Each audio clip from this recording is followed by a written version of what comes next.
Sir నమస్తే. నా పేరు సుందరమ్మ. మా అబ్బాయి పేరు నాగేశు. మా మండలము అద్దరిపకత్రి మండలము పలాస. మాది నొబల్ రేవు. మా మత్స్యకారులు సారు. మా అబ్బాయి ఇంజనీరింగ్ కాలేజీలో చదివింది. శివాని కాలేజీలో చదివింది కదా. మా బాబుకి చంపేశారు సారు. మాకు తెలియకంట ఎలాగో చంపేశారు. కానీ మాకు ఇప్పుడు దాకా ఏటి గుట్టు మాకు తెలియలేదు. మాకు పోస్ట్ మార్టం కూడా ఇవ్వలేదు. ముఖ్యమంత్రి వచ్చింది, ఇది అప్పలరాజు వచ్చింది, నేను న్యాయం చేస్తాను అనుకుని అన్నది సారు. న్యాయం చేస్తాను అనుకుని అన్నది సారు. మరి న్యాయం ఇప్పుడు దాకా మాకు చేయలేదు, మాకు ఇవ్వలేదు. మీరు ఎలాగా న్యాయం చేస్తారనుకు మేము కోరుస్తున్నాము సారు. అప్పలరాజే మాకు ఇల్లుగా చేసింది సారు.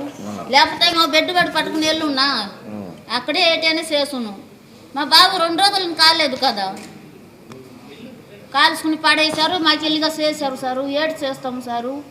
మీరేనే న్యాయం చేస్తారనుకుని మేము కోరుస్తున్నాం సారు. ప్రభుత్వాన్ని మీరు ఏమని అడిగారు? ఏం చేయాలి మీకు న్యాయ ప్రభుత్వం నుంచి మాకు ఏటి రాలేదు సార్. ఏమి రాలేదు? ఏటి రాలేదు. మరి మీరు అందరూ అంత బలంగా ఉద్యమించారు కదా, ఎందుకు? అయితే మాకు ఏటి సాయం చేయలేదు. అది సాయం చేస్తాను అనుకుని మాకు పట్టుకుని వెళ్ళిపోయింది. పోస్ట్ మార్టం కూడా ఇప్పుడు దాకా మాకు ఇవ్వలేదు. ఇప్పటివరకు ఇవ్వలేదు పోస్ట్ మార్టం? ఇవ్వలేదు. మరి వాళ్ళకి న్యాయం లేదు అమ్మ. న్యాయం మరి ఎక్కడ దొరుకుతుంది? ఎందుకు న్యాయం దొరకదు? నువ్వు తెచ్చిమన్నావు, నేను న్యాయం చేస్తాను అనుకుని అన్నావు. పోస్ట్ మార్టం అయిపోయిందేమో పట్టుకుని వెళ్ళిపోన్నావు. ఎందుకు నాకు ఇలా చేసావు నాయన? మాకు వద్దులే డబ్బులు, మాకు న్యాయం కావాలా. తల్లిగా నువ్వు 100% కరెక్ట్ అమ్మా. నువ్వు 100% కరెక్ట్. చాలా అన్యాయం.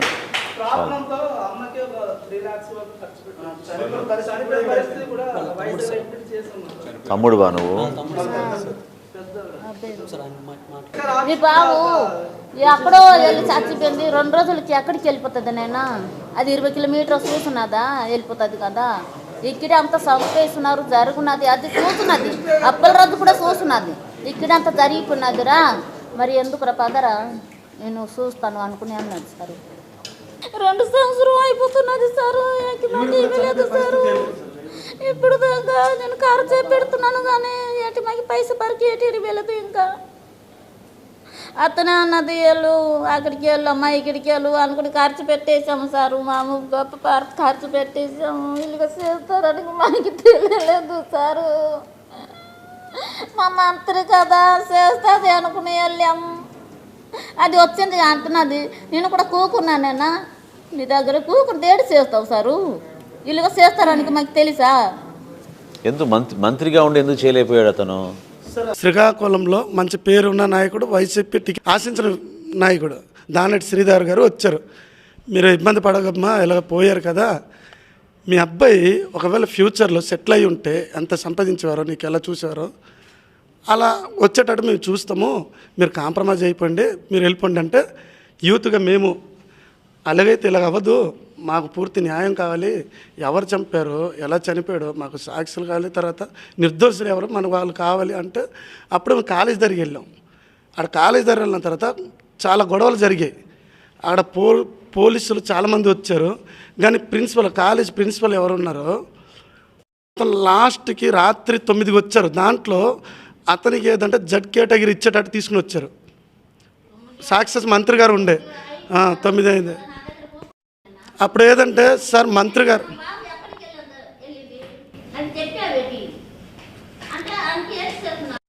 మరి మాట చెప్పకుండా పట్టుకుని వెళ్ళిపోతున్నారు.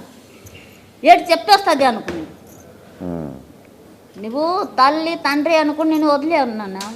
మేము కష్టం పడిన వాళ్ళు మీరు ఇలాగా చేస్తారనుకుని మాకు తెలియలేదు సారు.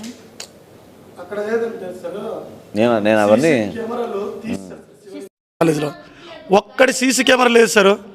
రక్త మరకలు ఉన్నాయి సారు. కొన్ని చూడు ఏదంటే ఆ క్యాంపస్ అంటే ఆ క్వార్టర్స్ పక్కన ఇలాంటి గడ్డి స్పాంజ్ గడ్డలు ఉంటాయి చూడు. అక్కడ ఏదైనా చూసి రక్త మరకలు చూస్తే ఇసుక ఉన్నాయి దాని గడ్డి పైన. ఆ ఇసుక తీసిన తర్వాత అప్పుడు అప్పలరాజు గారు కూడా ఉన్నారు, ఎడిషనల్ ఎస్పీ కూడా అక్కడ ఉన్నారు. ఆ ఇసుక మొత్తం తీసిన తర్వాత దాని కింద మొత్తం బ్లడ్, ఆ పిల్లడి పెన్ ఉంది, టీషర్ట్ ఉంది, మొత్తం ఆ చుట్టూ మొత్తం రక్త మరకలే. ఒక్క సీసీ కెమెరా లేదు. లాస్ట్కి మంత్రి గారు వచ్చి నేను చూసుకుంటాను, మీరు ఇబ్బంది పడొద్దు ఆ రోజు కూడా నేను ఒక వీడియోలో పెట్టాను, ఇప్పుడు కూడా చెప్తున్నాను. ఆ రోజు ఆ మంత్రి గారే, మన మత్స్యశాఖ మంత్రి గారే, మన అప్పలరాజే, మన అన్నవాడే ఏమన్నాడంటే, ఒకవేళ మీరు ఇప్పుడు వెళ్ళిపోండమ్మా, మీకు ఇబ్బంది లేదు, ఒకవేళ మీకు న్యాయం జరగకపోతే ఈ అప్పలరాజే, ఈ మంత్రే సట్టు విప్పి మీ వల్ల ధర్నాలు కూర్చుని నేనే ధర్నా చేస్తానన్నారు రోడ్డు మీదకి వచ్చి. ఆ మంత్రి గారు ఇప్పటివరకు అడ్రస్ లేదు, కానీ మధ్యవర్తుల ద్వారా సెటిల్మెంట్ పంపిస్తున్నారు. అది మన దుస్థితి. మన అన్నవాడే మనకి ఏదంటే మన మత్స్యకారులు, మన యూనిటీ, మన కమ్యూనిటీ ఓట్లు ఆడడానికి ఆ మాట ఎప్పుడు వస్తుందండి సార్? ఓట్లు అడగడానికి వస్తుంది మన కమ్యూనిటీ అనేసి. లేదు సార్, అసలు అతను ఎవరు సార్? అసలు సెటిల్మెంట్ చేయడానికి అతను ఎవరు? మీరు మంత్రిగా ఉన్నారు, మా ప్రతినిధి, ప్రజాప్రతినిధిగా ఉన్నారు, మన కమ్యూనిటీ మనోడు అనుకున్నప్పుడు మనం న్యాయం చేయాలి, కానీ డబ్బులు అనే మాట రాకూడదు కదా. సెటిల్మెంట్కి లాస్ట్గా అయిపోయారు సార్ వీళ్ళు. ఏదంటే దాంట్లో ఏదంటే శ్రీకాకుళం జిల్లా మొత్తానికి ఏ పంచాయతీలో కూడా ఓట్లు పడని ఓట్లు నువ్వలరు పంచాయతీ అంటే మా గ్రామంలో ఎక్కువ జనసేనకి.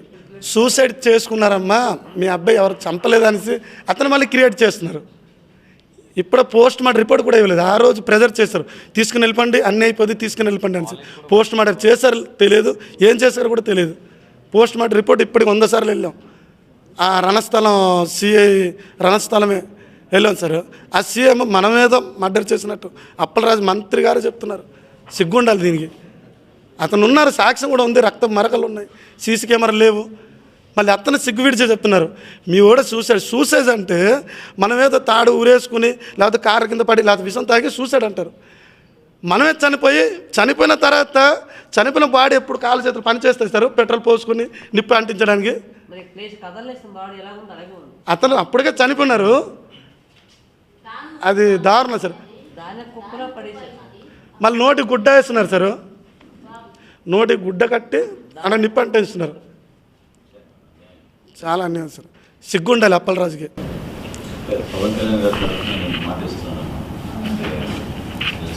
ఇప్పుడు మన వాళ్ళంతా మీకు అండగా ఉంటారు. ప్రస్తుతం మీ ఖర్చులకి దానికి 1 లక్ష రూపాయలు పార్టీ నుంచి పవన్ కళ్యాణ్ గారు తరఫున తప్పకుండా జాగ్రత్తగా మీ ఆరోగ్యం బాగా అయ్యేటట్టు, మీ వాడు కూడా కొంచెం జాగ్రత్తగా స్థిరపడేటట్టు మీరు చేయండి. పవన్ కళ్యాణ్ గారు రణస్థలంకి వచ్చిన రోజు మిమ్మల్ని కల్పిస్తాం. మీరు ఒకసారి మళ్ళీ మీరు కూడా మాట్లాడి వివరించండి జరిగిన విషయం. జాగ్రత్త చేస్తారానికి మాకు తెలియలేదు నాయన. 2 రోజులని కాలేదు నాయన, చంపేశారు. అంటే మా ఊరు నుంచి ఇంత పెద్ద విలేజ్ కానీ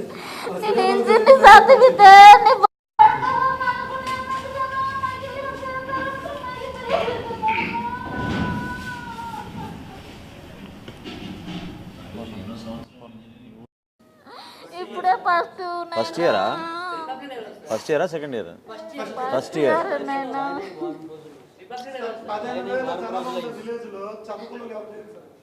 ఇప్పుడు బీటెక్ చదువుకున్నారంటే ఇప్పుడు పెద్ద రోజు చేపలు అమ్మడానికి వెళ్తాయి సార్. వీళ్ళైనా సంవత్సరం 1 లక్ష రూపాయలు ఏదో 50 పట్టుకుని రోజు కూలి బ్రతుకులు. అప్పలరాజు కూడా సేమ్ బ్రతికే. ఈరోజు మంత్రి అయిపోవచ్చు, కోట్లు సంపాదించు.